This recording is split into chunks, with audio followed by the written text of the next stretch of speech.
세계 1위 부자 일론 머스크가 경고했습니다. 3년 뒤 세상이 완전히 뒤집힌다고요. 심지어 이런 말까지 했습니다. 은퇴 자금을 모을 필요가 없어질 거라고요. 로봇이 의사를 대신하고 일자리 절반이 사라질 거라고요. 저는 20년 넘게 시니어 노후 준비를 연구하며 수천 명을 상담해온 노후 설계 전문가 박진수입니다. 처음엔 저도 흘려들었습니다. 인터넷이 생길 때도 스마트폰이 나왔을 때도 세상이 바뀐다고 했으니까요. 그런데 이번엔 다릅니다. 그때는 편리해지는 이야기였습니다. 이번엔 병원비가 바뀌고 생활비 구조가 흔들리고 일자리가 사라집니다. 심지어 혼자 늙어가는 방식까지 직접 건드리기 시작했습니다. 중요한 건 머스크가 맞냐 틀리냐가 아닙니다. 세상이 바뀌는 방향 속에서 누가 먼저 준비하느냐입니다. 그래서 특히 우리 세대에게는 더 절박한 이야기입니다. 젊은 사람들은 틀려도 다시 벌 시간이 있습니다. 하지만 우리는 건강이 흔들리고 돈이 묶이고 관계가 끊기면 다시 회복하는데 훨씬 큰 대가를 치르게 됩니다. 오늘 이 영상을 보고 나면 세상이 어떤 방향으로 바뀌는지 읽는 눈이 생깁니다. 그리고 그 변화 앞에서 내 노후를 어떻게 지킬지 지금 당장 움직일 수 있습니다. 머스크 얘기가 나랑 무슨 상관이냐 하시는 주변 분이 계신다면 이 영상 먼저 보내주세요. 내 노후가 왜 지금 흔들릴 수 있는지 보고 나면 바로 보이실 겁니다. 변화가 무서운 게 아닙니다. 준비 없이 맞이하는 변화가 무서운 겁니다. 지금부터 하나씩 들여다보겠습니다. 첫 번째는 돈 이야기입니다. 제가 20년 넘게 상담을 해오면서 가장 많이 받는 질문이 바로 이겁니다. 앞으로 자산을 어떻게 관리해야 하냐고요. 사실 예전에는 이 질문이 훨씬 단순했습니다. 열심히 일하고 집 한 채 마련하고 은행에 차곡차곡 저축하면 됐던 시절이 있었으니까요. 그 공식대로 살아오신 분들이 바로 우리 세대입니다. 그런데 일론 머스크가 이런 말을 했습니다. 은퇴 자금을 모을 필요가 없어질 것이라고요. AI와 로봇이 생산 비용을 낮추면 집값도 내려가고 음식값도 내려가고 의료비도 내려가기 때문이라고 합니다. 그러면 지금처럼 많은 돈을 모아놓지 않아도 살 수 있는 세상이 온다는 거죠. 얼핏 들으면 솔깃합니다. 그래서 위험한 오해가 생깁니다. 그럼 지금 돈 안 모아도 되는 거 아니야? 절대 아닙니다. 그런 세상이 온다 해도 그게 5년 뒤인지 10년 뒤인지 20년 뒤인지 아무도 모릅니다. 그 사이에 우리는 병원을 가야 하고 밥을 먹어야 하고 약을 사야 합니다. 갑자기 허리를 다쳐서 수술비가 필요할 수도 있고 치아 치료에 수백만 원이 나갈 수도 있습니다. 자식 결혼이나 전세 보증금을 보태줘야 하는 상황이 생기면 생각지도 못한 목돈이 한꺼번에 빠져나가기도 합니다. 자식한테 손 벌리기 싫어서 참다 결국 몸이 더 나빠지는 분들을 저는 너무 많이 봐왔습니다. 그래서 오늘 제가 드리고 싶은 말씀은 이겁니다. 중요한 건 돈이 필요 없어진다가 아닙니다. 돈의 쓰임새와 자산 구조가 지금과 달라질 수 있다는 겁니다. 그렇다면 지금 우리 시니어 세대의 자산 구조는 어떤 모습일까요? 제가 상담을 해보면 정말 많은 분들이 비슷한 패턴을 갖고 계십니다. 68세의 김태수 씨를 예로 들어볼게요. 35년 직장 생활을 마치고 퇴직한 분인데 재산이라고는 서울 외곽의 아파트 한 채가 전부였습니다. 시세로 따지면 6억이 넘습니다. 겉으로 보면 꽤 든든해 보이죠? 그런데 작년 겨울 갑자기 심장 수술을 받게 됐습니다. 수술비에 입원비에 간병비까지 합치니 2천만 원이 넘었습니다. 그 돈을 마련하려고 아파트를 팔 수도 없고 전세를 놓으려니 당장 이사갈 곳이 없고 결국 자식한테 손을 벌려야 했습니다. 부동산이 나쁜 게 아닙니다. 한 가지 자산에 전부 묶여있는 구조가 위험한 겁니다. 그런데 부동산만 그런 게 아닙니다. 예금만 고집하시는 분들도 계십니다. 안전하다고 느끼시겠지만 물가가 오르는 속도를 이자가 따라가지 못하면 사실상 돈이 조금씩 녹는 겁니다. 반대로 수익률만 보고 위험한 투자에 몰아넣었다가 원금을 날리는 경우도 적지 않습니다. 노후에는 수익률 자랑보다 잃지 않는 구조가 훨씬 더 중요합니다. 그렇다면 어떻게 해야 할까요? 거창한 재테크 이야기가 아닙니다. 지금 당장 이 세 가지만 확인해 보세요. 지금 내 자산 중에서 당장 현금화할 수 있는 돈이 얼마나 되는가? 내 생활비와 병원비를 최소 1년 이상 버틸 수 있는 안전판이 있는가? 자산은 있는데 현금 흐름이 막혀 있지는 않은가? 이 세 가지 질문에 자신 있게 답하지 못하신다면 지금 자산 구조를 한번 들여다볼 필요가 있습니다. 예금, 채권, 배당주, ETF처럼 다양한 곳에 나눠 놓으세요. 앞으로는 얼마를 모았느냐보다 필요할 때 쓸 수 있는 구조를 만들어 놨느냐가 더 중요해질 수 있습니다. 두 번째는 돈보다 더 중요한 건강 이야기입니다. 요즘 뉴스 보셨나요? 로봇이 수술을 하고 AI가 암을 진단했다는 소식이 이제 낯설지가 않습니다. 실제로 병원 현장에서도 이미 조금씩 일어나고 있는 변화입니다. 서울 큰 병원 얘기 아니냐고요? 꼭 그렇지만은 않습니다. 이 변화가 결국 우리 동네 병원, 우리 노후의 돌봄 방식까지 바꿀 수 있기 때문입니다. 그렇다면 왜 이 변화가 시니어 세대에게 특히 중요할까요? 젊을 때는 아파도 회복이 빠릅니다. 하지만 나이가 들수록 골든타임이 짧아집니다. 진단 하나가 늦어지고 돌봄 공백이 하루만 생겨도 회복이 훨씬 어려워집니다. 지금 우리나라 의료 현실을 한번 보겠습니다. 지방에 사시는 분들은 큰 병원 한 번 가는 게 하루 일정입니다. 동네 병원은 있어도 전문의를 보려면 결국 서울이나 대도시 큰 병원으로 가야 합니다. 아침 일찍 출발해서 몇 시간을 버스나 기차를 타고 대기실에서 또 몇 시간을 기다리다가 의사 얼굴은 5분도 채 못 보고 돌아오는 경우가 허다합니다. 몸이 아픈데도 그 먼 길이 엄두가 안 나서 그냥 참는 분들이 얼마나 많은지 모릅니다. 이게 현실입니다. 지방 의료 공백만이 문제가 아닙니다. 간병 문제도 심각합니다. 예전에는 자식들이 옆에서 돌봐줄 수 있었지만 지금은 다릅니다. 자식들은 각자 살기 바쁘고 배우자도 나이가 들어 돌봄이 어렵습니다. 간병인을 쓰자니 하루에 15만 원, 한 달이면 450만 원이 훌쩍 넘습니다. 입원이라도 길어지면 그 비용이 고스란히 가족의 짐이 됩니다.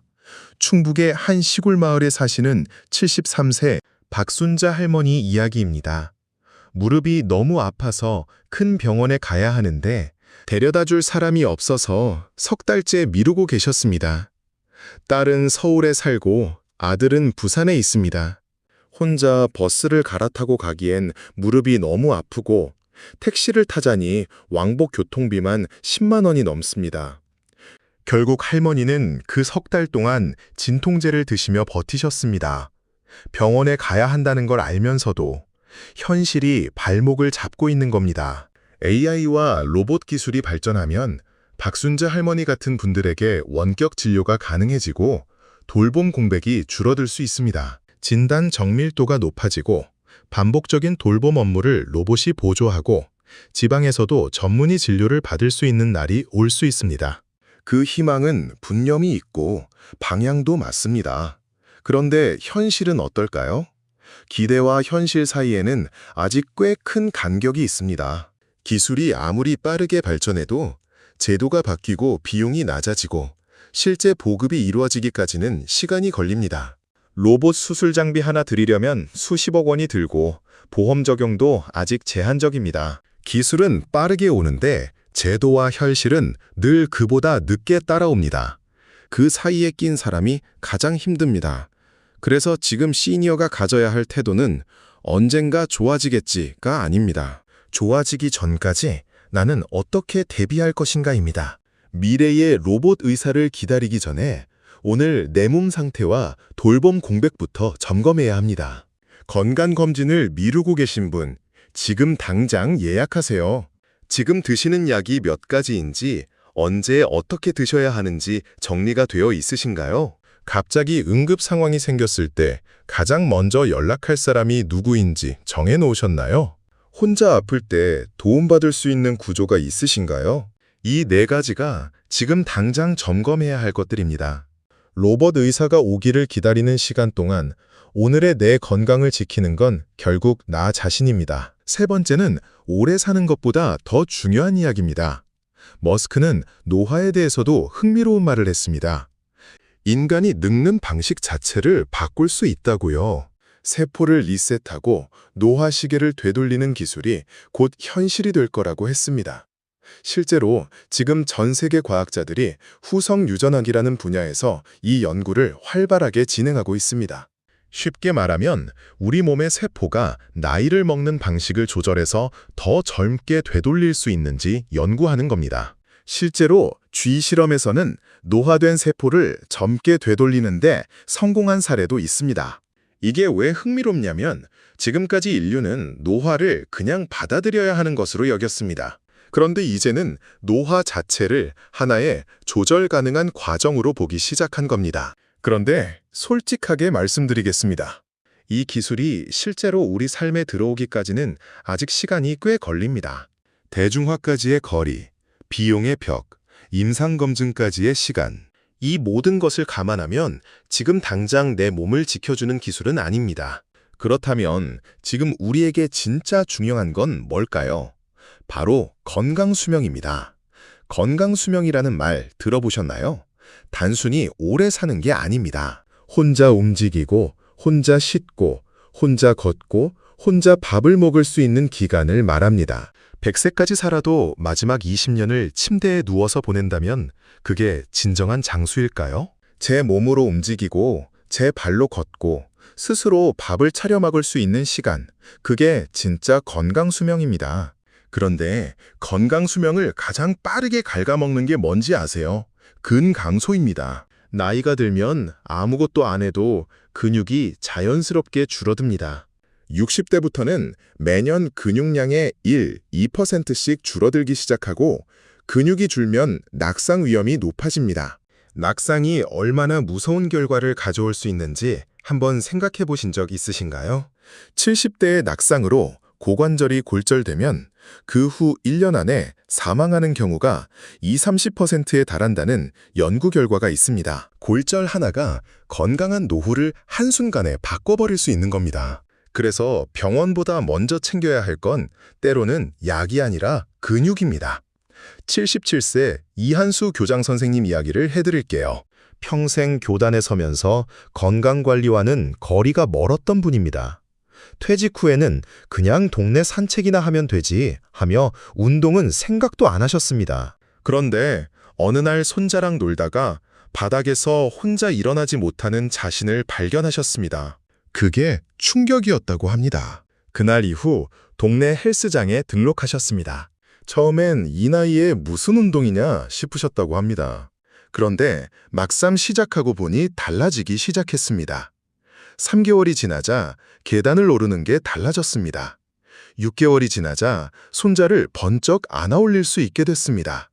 선생님은 이렇게 말씀하셨습니다. 진작 시작할 걸 후회했는데 지금 시작한 게 그나마 다행이라는 생각이 들었습니다. 지금이 가장 늦은 때가 아닙니다. 지금이 가장 빠른 때입니다. 그렇다면 지금 당장 할 수 있는 게 뭘까요?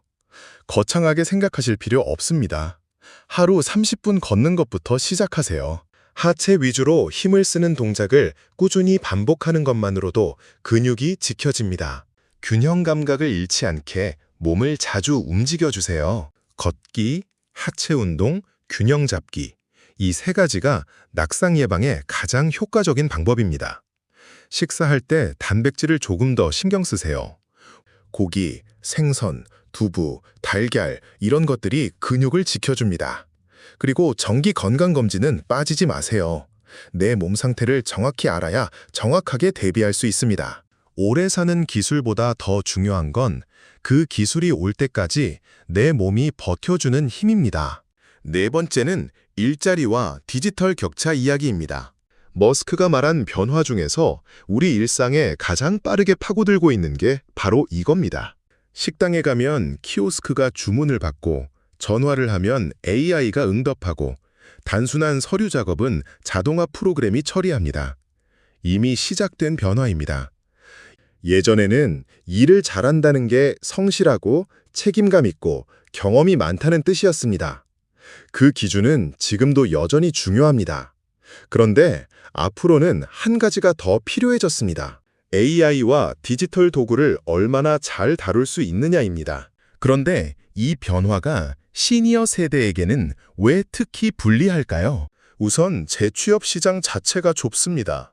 나이가 들수록 일자리 문턱은 높아지는데 AI가 단순 반복 업무를 대체하면서 그나마 시니어가 할 수 있던 일들이 더 빠르게 줄어들고 있습니다. 여기에 더해 디지털에 익숙하지 않으면 기회 자체를 놓치게 됩니다. 공공복지 신청도 이제는 온라인이 기본입니다. 건강 정보도 금융 서비스도 일자리 정보도 디지털로 먼저 올라옵니다. 여기에 접근하지 못하면 있는 기회도 못 잡게 됩니다. 같은 정보가 있어도 디지털에 익숙한 사람은 바로 잡고 그렇지 않은 사람은 한 발 늦게 알게 됩니다. 그 속도 차이가 쌓이면 결국 기회의 차이가 됩니다. 그리고 한 가지 더 무서운 게 있습니다. 사기와 허위 정보에 더 취약해진다는 겁니다. AI가 만들어낸 가짜 뉴스, 정교해진 보이스피싱, 그럴듯한 투자 사기, 이걸 구별할 능력이 없으면 노후에 모아둔 돈이 한순간에 날아갈 수 있습니다. 이제 카카오톡만 할 줄 알면 되는 시대가 아닙니다. AI를 무서워만 하면 늦습니다. 잘 쓰는 사람과 아예 안 쓰는 사람의 격차가 앞으로 더 크게 벌어질 수 있기 때문입니다. 그런데 AI 시대가 시니어에게 불리하기만 한 건 아닙니다. 오히려 열리는 기회도 있습니다. AI가 대체하기 어려운 게 크게 한 가지 있습니다. 사람과 사람 사이의 신뢰, 경험에서 나오는 판단력, 그리고 같은 세대만이 줄 수 있는 공감입니다. 65세 전직 공무원 최영철 씨 이야기를 해드릴게요. 퇴직 후 뭘 해야 할지 막막했던 분입니다. 스마트폰도 겨우 쓰는 수준이라 AI는 아예 남의 이야기인 줄 알았다고 합니다. 그런데 주민센터에서 하는 디지털 교육 한번 들어보셨다가 AI로 문서를 정리하고 안내문을 쓰는 법을 배우셨습니다. 처음엔 반신반의하셨지만 막상 해보니 어렵지 않았다고 합니다. 지금은 동네 노인복지관에서 같은 또래 어르신들의 서류 작업을 도와드리고 소정의 활동비를 받고 계십니다. 대단한 창업이 아닙니다. 하지만 역할이 생겼고 하루가 달라졌습니다. AI를 이렇게 활용해 보세요. 병원 가기 전에 증상을 AI에게 물어보고 질문 목록을 정리해가면 진료 시간을 훨씬 효율적으로 쓸 수 있습니다. 이해하기 어려운 문자나 고지서를 AI에게 보여주면 쉽게 풀어줍니다. 인터넷 뱅킹이나 모바일 결제를 쓸 때 안전하게 이용하는 방법도 AI에게 물어보면 쉽게 알 수 있습니다. 생활 계획을 짜거나 글을 다듬는 것도 AI가 도와줄 수 있습니다. 거창하게 생각하지 않아도 됩니다. 내 삶을 조금 더 편하게 만드는 도구로 쓰면 그걸로 충분합니다. AI 시대에 밀려나는 일도 있지만 경험과 신뢰를 파는 일은 오히려 더 중요해질 수 있습니다. 5번째, 어쩌면 오늘 이야기 중에서 가장 중요한 이야기입니다.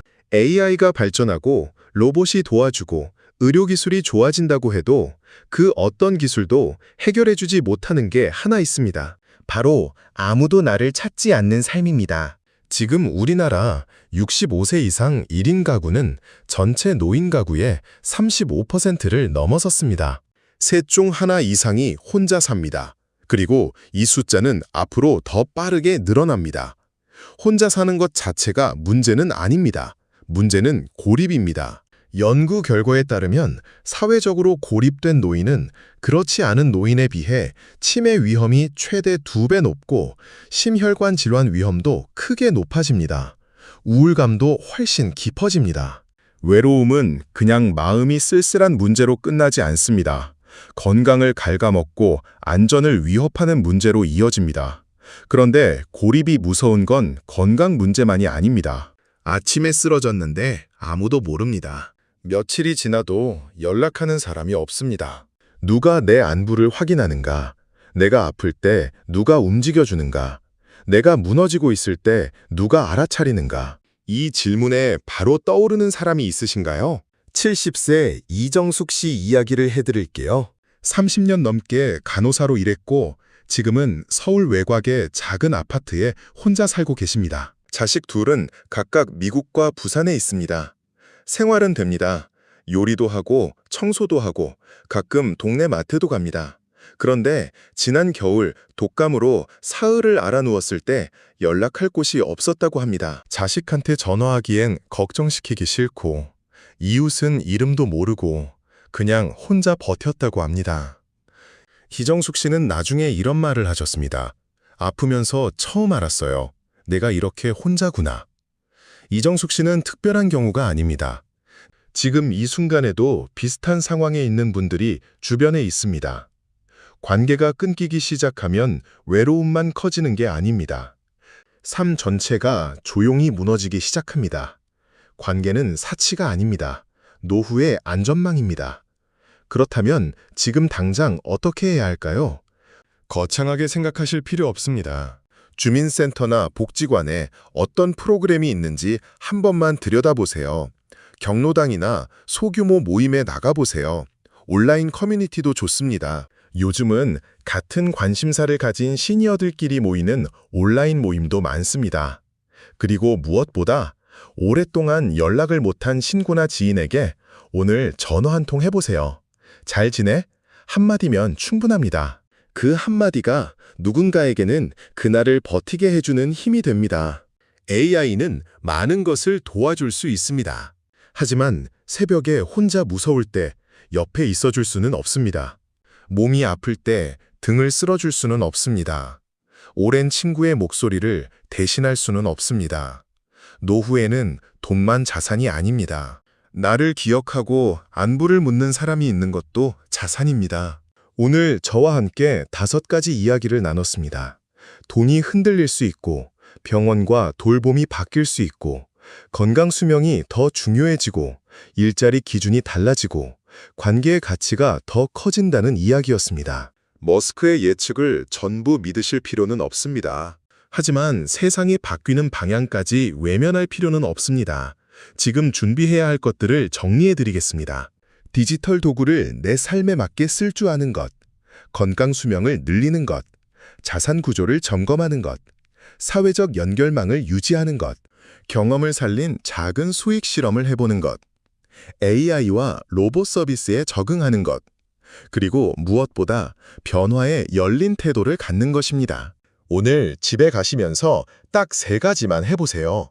내 자산 구조를 종이에 한번 적어보세요. 건강검진 날짜, 복용 중인 약, 응급시 연락할 사람을 메모해두세요. 그리고 오늘 밤 AI 앱에 질문 하나만 해보세요. 이 3가지가 오늘의 시작입니다. 우리 세대는 평생 그렇게 살아왔습니다. 전쟁이 나도 외환 위기가 와도 코로나가 덮쳐도 버텨왔습니다. 이번에도 다르지 않습니다.